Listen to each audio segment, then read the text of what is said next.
Hello everyone, Radhe Krishna. So welcome to episode 36 of ભૂખ લગી ગયા. તો આજે આપણે બનાવવાનો છે શક્કરિયાનો શીરો. સ્પેશિયલ મહાશિવરાત્રિ આવી રહી છે, તો એના માટે વિડીયો છેલ્લે સુધી જોજો અને ચેનલને સબસ્ક્રાઈબ કરી લેજો પહેલાં. તો ચાલો રેસીપી સ્ટાર્ટ કરીએ. તો જો આપણે 500 ગ્રામમાં થોડા ઓછા એટલા શક્કરિયા લઈ લીધા છે.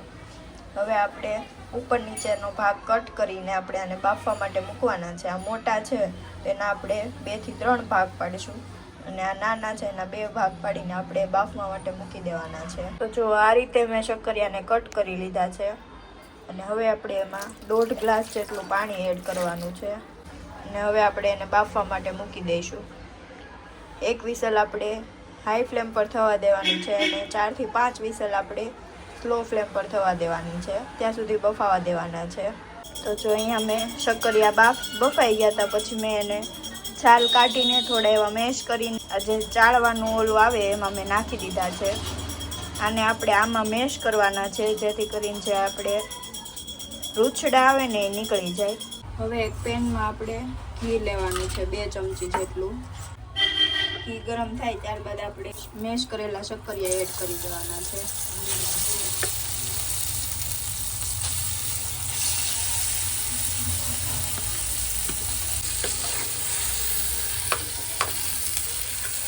હવે આપણે શક્કરિયાને બરોબર મિક્સ કરી લેવાના છે.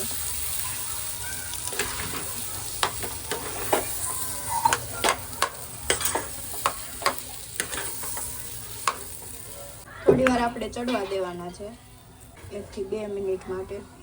ચડી જાય ત્યારબાદ આપણે તેમાં ખાંડ એડ કરવાની છે. હવે આપણે મેં અહીંયા 1 વાટકી ભરીને ખાંડ લીધી છે, એડ કરી દેવાની છે અને ખાંડ એકદમ ઓગળી જાય ત્યાં સુધી આપણે ચડવા દેવાનું છે. બધું સારી રીતે મિક્સ કરી લેવાનું છે.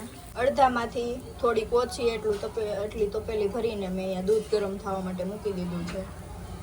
દૂધ આપણે ગરમ કરીને શીરામાં એડ કરવાનું છે અને આપણે જેટલું ઢીલું કે કઠણ શીરો જોતો હોય એટલું આપણે દૂધ એડ કરવાનું છે. દૂધ ગરમ થઈ ગયું છે, હવે આપણે એમાં એડ કરી દેવાનું છે. હું અહીંયા થોડોક ઢીલો બનાવું છું શીરો, એટલે મેં થોડુંક ઝાઝું દૂધ એડ કર્યું છે. તમે તમારી ચોઈસ અકોર્ડિંગ દૂધ એડ કરી શકો છો. બધું સારી રીતે મિક્સ કરી દેવાનું છે અને ગેસની ફ્લેમ હાઈ કરી દેવાની છે થોડીક વાર માટે. અને નોનસ્ટિક પેન લેવાનું છે જેથી નીચે આપણો શીરો ચોટે નહીં. દૂધ અને શક્કરિયા એક રસ થઈ જાય ત્યાં સુધી આપણે નોનસ્ટોપ હલાવવાનું છે. નીચે ચોટે નહીં એનું ધ્યાન રાખવાનું છે. અને ખાંડ ગળે એટલે તરત જ આપણે દૂધ એડ કરી દેવાનું છે શક્કરિયામાં. વધારે નથી રાખવાનું, બળી જશે ને તો સ્મેલ આવશે અને ભાવશે પણ નહીં. આ એટલું પતલું મેં અહીંયા રાખ્યું છે. સાવ આપણે ખીર જેવું પણ નહીં અને જાડો શીરો પણ નહીં, એ રીતે રાખવાનું છે. તો જો આપણો શીરો રેડી થઈ ગયો છે. હવે આપણે ઉપરથી ડ્રાયફ્રૂટ એડ કરવાના છે. ઘીમાં તળીને પહેલાં જ એડ કરવા હોય તો પણ ચાલે અને લાસ્ટમાં એડ કરો તો પણ ચાલે. મેં અહીંયા લાસ્ટમાં એડ કર્યા છે. ડ્રાયફ્રૂટમાં મેં અહીંયા કાજુ, બદામ અને પિસ્તા લીધા છે. આ રીતે કટ કરી લીધા છે. તો જો અહીંયા આપણો શક્કરિયાનો શીરો તૈયાર થઈ ગયો છે.